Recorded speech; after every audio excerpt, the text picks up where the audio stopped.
بسم الله الرحمن الرحيم ألف لام ميم را تلك آيات الكتاب والذي أنزل إليك من ربك الحق ولكن أكثر الناس لا يؤمنون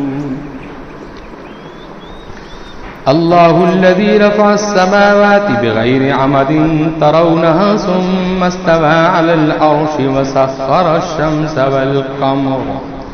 كل يجري لأجل مسمى يدبر الأمر يفصل الآيات لعلكم بلقاء ربكم توقنون وهو الذي مد الأرض وجعل فيها رواسي وأنهارا ومن كل الثمرات جعل فيها زوجين اثنين يغشي الليل النهار إن في ذلك لآيات لقوم يتفكرون وفي الأرض قطع متجاورات وجنات من أعناب وزرع ونخيل سنوان وغير سنوان يسقى بماء واحد ونفصل بعضها على بعض في الأكل إن في ذلك لآيات لقوم يعقلون وإن تعجب فعجب قولهم أئذا كنا ترابا أئنا لفي خلق جديد أولئك الذين كفروا بربهم وأولئك الأغلال في أعناقهم وأولئك أصحاب النار هم فيها خالدون ويستعجلونك بالسيئات قبل الحسنة وقد خلت من قبلهم المثلات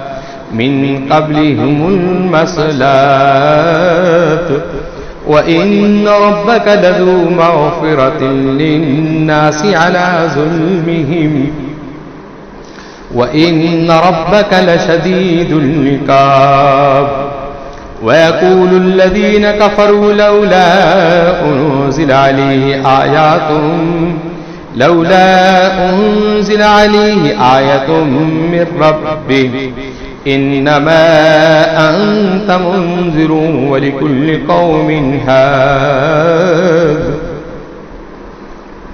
الله يعلم ما تحمل كل أنثى وما تغيض الأرحام وما تزداد وكل شيء عنده بمقدار عالم الغيب والشهادة الكبير المتعال سواء منكم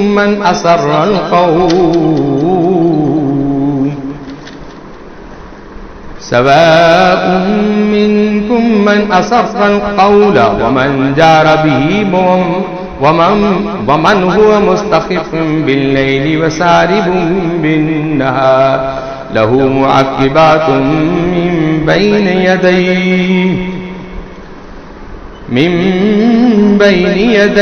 ومن خلفه يحفظونه من أمر الله إن الله لا يغير ما بقوم حتى يغيروا ما بأنفسهم وإذا أراد الله بقوم سوءا فلا مرد له وما لهم من دونه من وال هو الذي يريكم البرق خوفا وطمعا وينشئ السحاب الثقال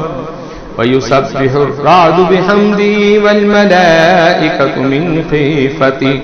ويرسل الصواعق فيصيب بها من يشاء وهم يجادلون في الله وهو شديد المحال له دعوة الحق والذين يدعون من دونه لا يستجيبون لهم بشيء إلا كباسط كفيه إلى الماء ليبلغ فاه وما هو ببالغ وما دعاء الكافرين إلا في ضلال إلا كباسط كفيه إلى الماء ليبلغ فاه وما هو ببالغ وما دعاء الكافرين إلا في ضلال ولله يسجد من في السماوات والأرض طوعا وكرها وزلالهم بالغدو والآصال قل من رب السماوات والأرض قل الله قل أفاتخذتموهم من دونه أولياء لا يملكون لأنفسهم نفعا ولا ضرا قل هل يستوي الأعمى والبصير قل هل يستوي الأعمى والبصير أم هل تستوي الظلمات والنور أم جعلوا لله شركاء خلقوا كخلقه فتشابه الخلق عليهم قل الله خالق كل شيء وهو الخالق وهو الواحد القهار أنزل من السماء ماء فسالت أودية بقدرها فاحتمل السيل زبدا رابعا ومما يوقدون عليه في النار ابتغاء حلية أو متاع زبد مثله كذلك يضرب الله الحق والباطل فأما الزبد فيذهب جفاء وأما ما ينفع الناس فيمكث في الأرض كذلك يضرب الله الأمثال للذين استجابوا لربهم الحسنى والذين لم يستجيبوا له لو أنهم ما في الأرض جميعا ومثله معهم لافتدوا به أولئك لهم سوء الحساب ومأواهم جهنم وبئس المهاد أفمن يعلم أنما أنزل إليك من ربك الحق كمن هو أعمى إنما يتذكر أولو الألباب الذين يوفون بعهد الله ولا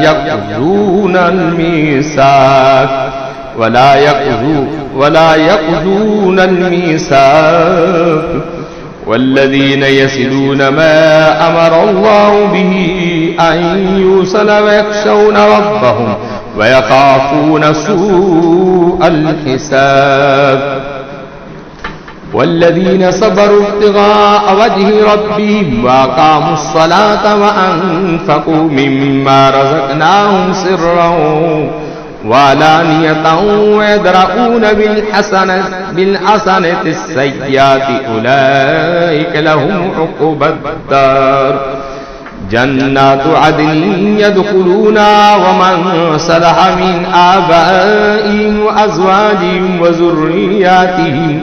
والملائكة يدخلون عليهم من كل باب سلام عليكم بما صبرتم فنعم عقبى الدار والذين ينقضون عهد الله من بعد ميثاقه ويقطعون ما أمر الله به أن يوصل ويفسدون في الأرض أولئك لهم اللعنة ولهم سوء الدار الله يبسط الرزق لمن يشاء ويقدر وفرحوا بالحياة الدنيا وما الحياة الدنيا في الآخرة إلا متاع ويقول الذين كفروا لولا أنزل عليه آية من ربه قل إن الله يضل من يشاء ويهدي إليه من أناب الذين آمنوا وتطمئن قلوبهم بذكر الله ألا بذكر الله تطمئن القلوب الذين آمنوا وعملوا الصالحات طوبى لهم وحسن مآب كذلك أرسلناك في أمة قد خلت من قبلها أمم لتتلو عليهم الذي أوحينا إليك وهم يكفرون بالرحمن قل هو ربي لا إله إلا هو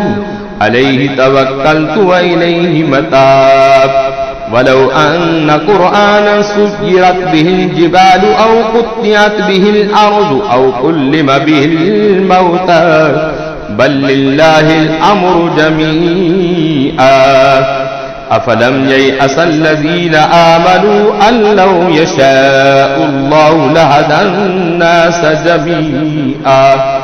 ولا يزال الذين كفروا تصيبهم ما صنعوا قارعة أو تحل قريبا من دارهم حتى وعد الله إن الله لا يخلف الميعاد ولقد استهزئ برسل من قبلك فأمليت للذين كفروا ثم أخذتهم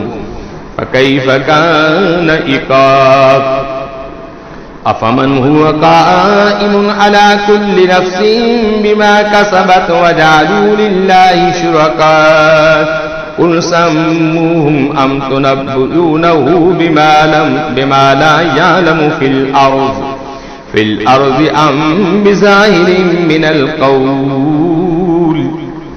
بل زين للذين كفروا مكرهم وصدوا عن السبيل ومن يضلل الله فما له من هاد لهم عذاب في الحياة الدنيا ولعذاب الآخرة أشق وما لهم من الله من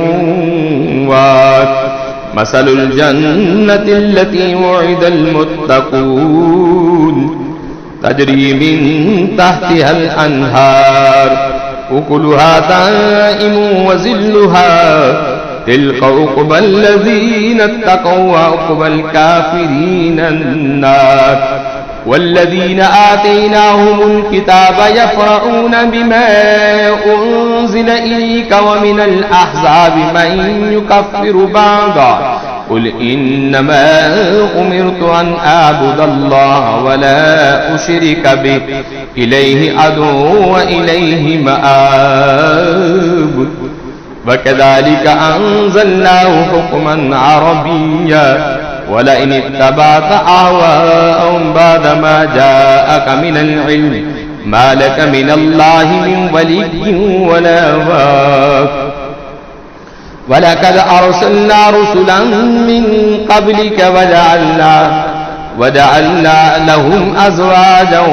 وذرية وما كان لرسول أن يأتي بآية إلا بإذن الله لكل أجل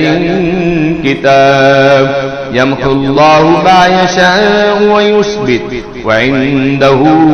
أم الكتاب وإما نرينك بعد الذي نعدهم أو نتوفينك فإنما عليك البلاغ وعلينا الحساب أولم يروا أنا ناتي الأرض ننقصها من أطرافها والله يحكم لا معقب لحكمه وهو سريع الحساب وقد مكر الذين من قبلهم فلله المكر جميعا يعلم ما تكسب كل نفس وسيعلم الكفار لمن عقبى الدار ويقول الذين كفروا لست مرسلا قل كفى بالله شهيدا بيني وبينكم ومن عنده علم الكتاب صدق الله العظيم.